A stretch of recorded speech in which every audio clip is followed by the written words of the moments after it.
गिरिराज जी क्यों कहा गया गोवर्धन जी को? इनकी उत्पत्ति कैसे हुई और गिरिराज जी महाराज की क्या महिमा है?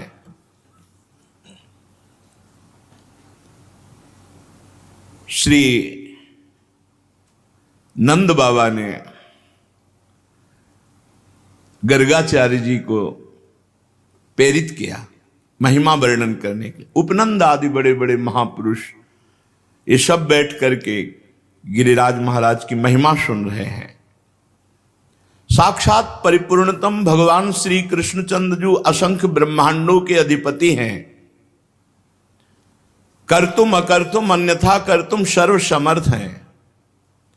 जब पृथ्वी का भार उतारने के लिए स्वयं इस भूतल पर पधारे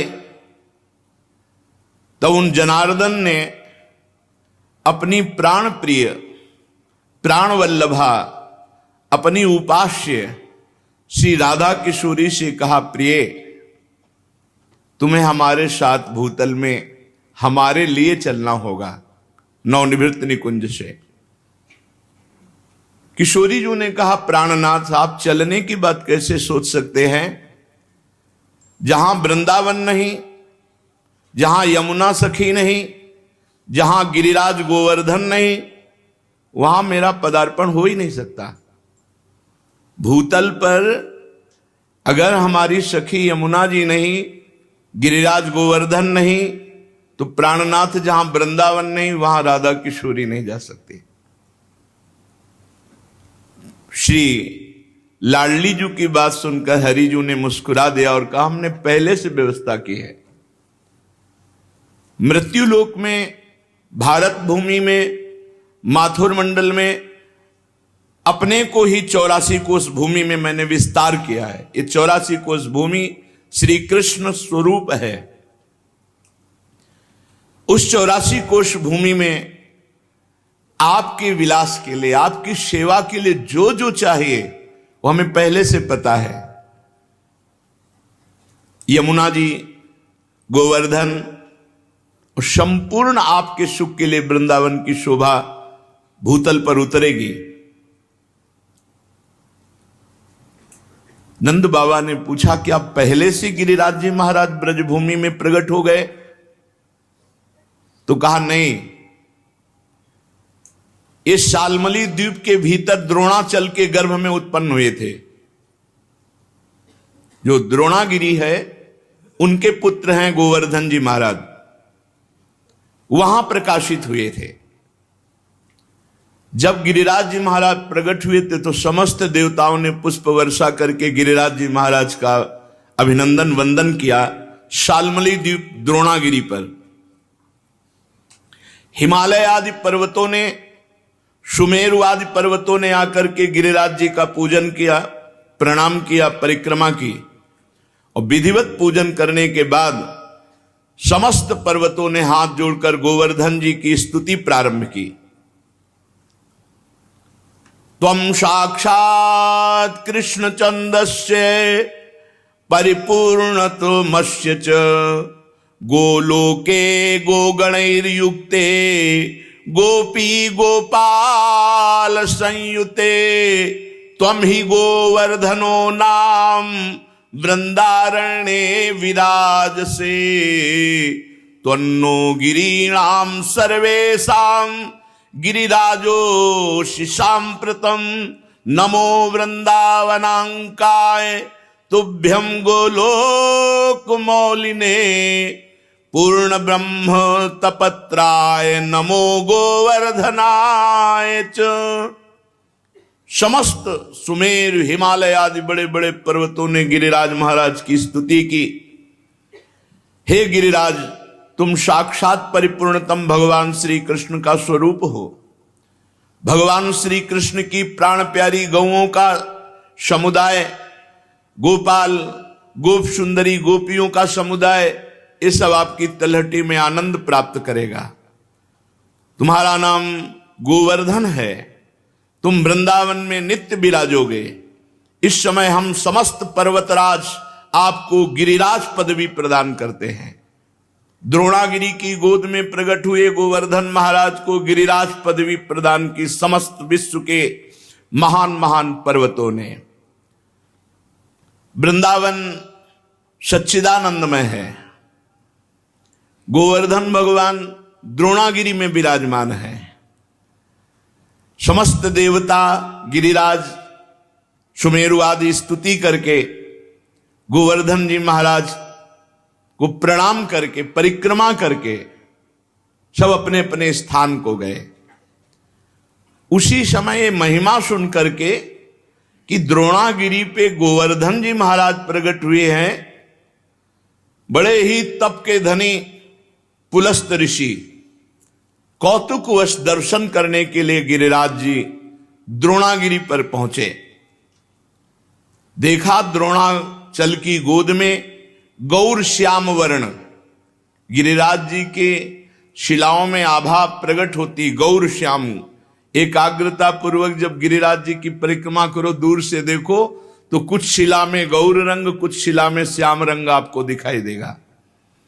गोवर्धन भगवान ऐसे माधवी मालती सुंदर सुंदर लताएं गुफाएं, बड़े सुंदर वृक्ष जो मीठे फलों के भार से सुंदर सुंदर सरोवर कुंड झरने, महाराज देखते ही पुलस्त ऋषि लुट गए। ये तो महान तपस्या करने की स्थली है, इनकी कंदराओं में तो बहुत आनंद आएगा ध्यान करने में भगवान का। सैकड़ों शिखर गिरिराज जी महाराज के रत्नमय, विविध रंग बिरंगे धातु, विविध शोभा पुष्पों की, नाना प्रकार के पक्षी खग कोलाहल कर रहे, झरने गिर रहे, मृग और बहुत से बंदर, मयूर, केकिका धुनी, बड़ा आनंद गिरिराज महाराज। पुलस्त जी के मन में इच्छा हुई कि ये पर्वत हमारे अधिकार में आना चाहिए। गोवर्धन द्रोणाचल से कहा, द्रोणागिरी मैं तुम्हें आदेश करता हूं अपने पुत्र का मुझे दान करो। द्रोणागिरी के पुत्र हैं गोवर्धन जी महाराज। तुम पर्वतों के स्वामी हो, तुम्हारा बड़े बड़े ऋषि मुनि तपस्या के द्वारा आदर करते हैं, तुम बड़ी औषधियों के पुंज हो, दिव्य औषधियां तुम में प्रकाशित होती हैं।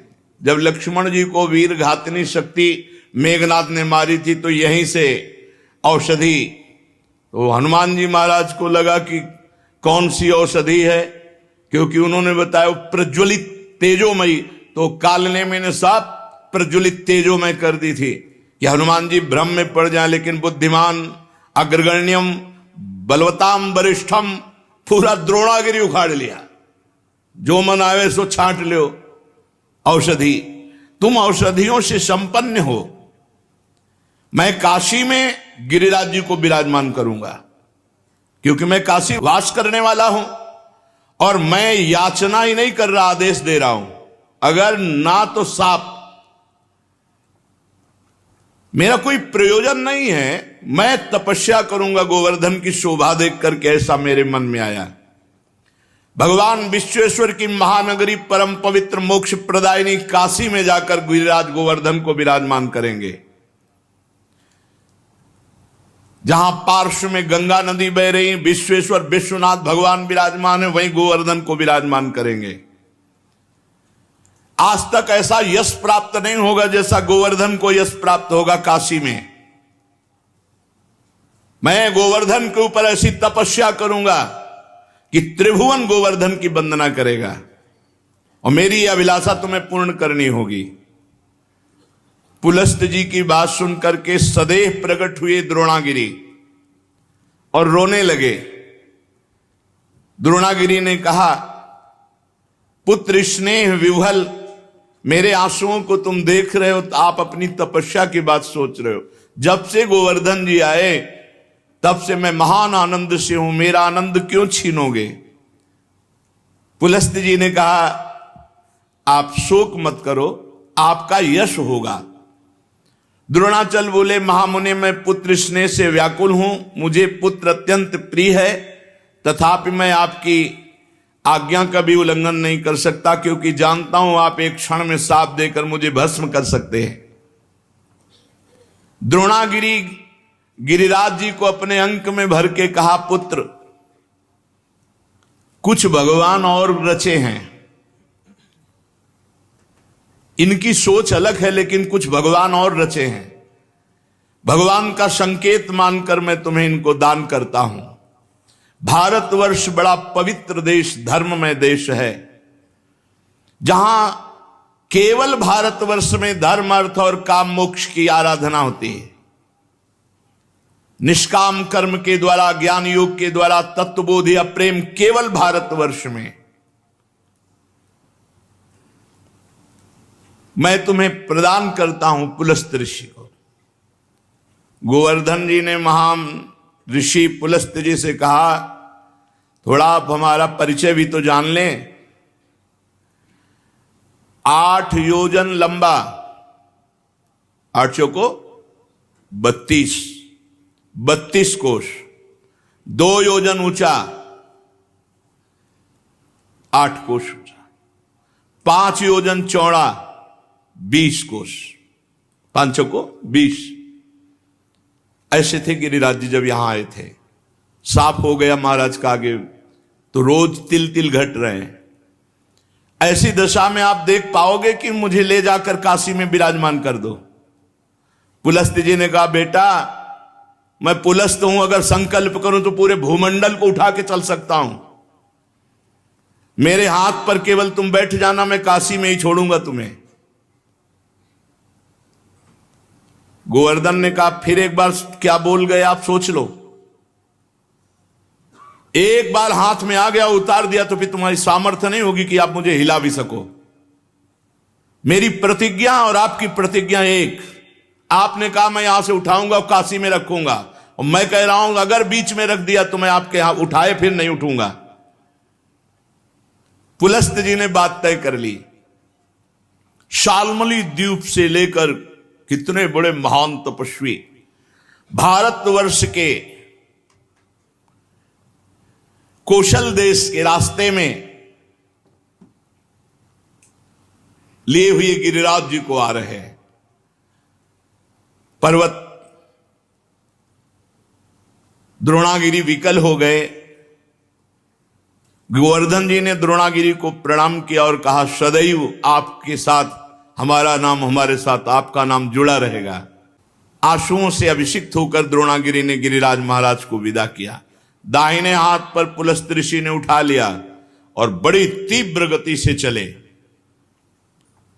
गिरिराज महाराज शांत देखते रहे। जेव ही माथुर मंडल में आए, ब्रज 84 कोश में, जहां गिरिराज जी विराजमान है।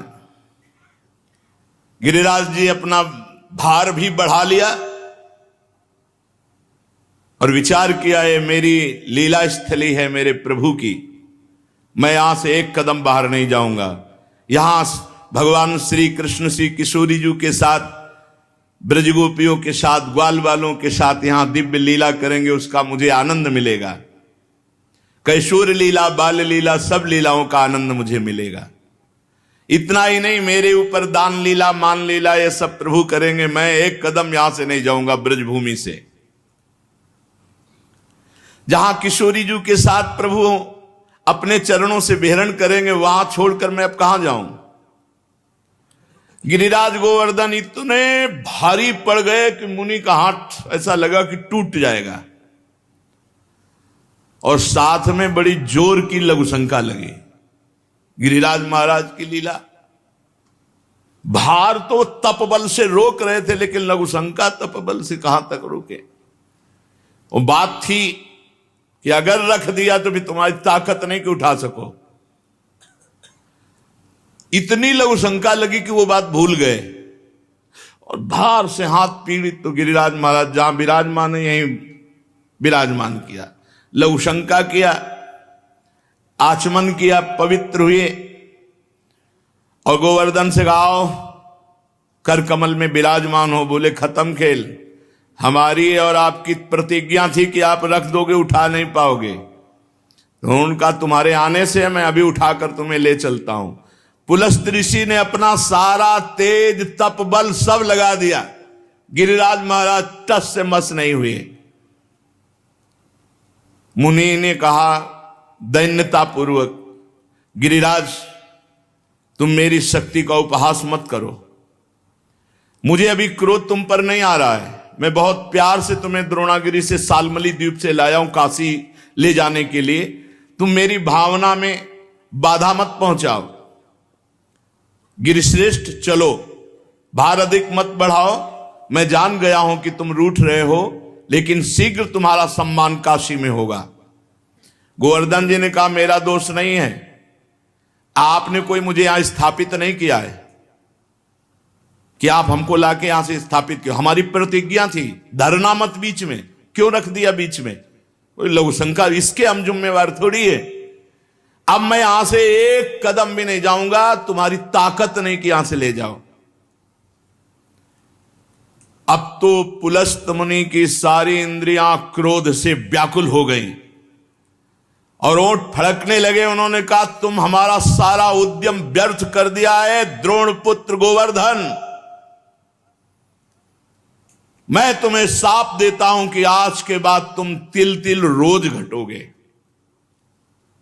तो गिरिराज महाराज पहले 8 योजन 32 कोस, अब 21 किलोमीटर की परिक्रमा रह गई है।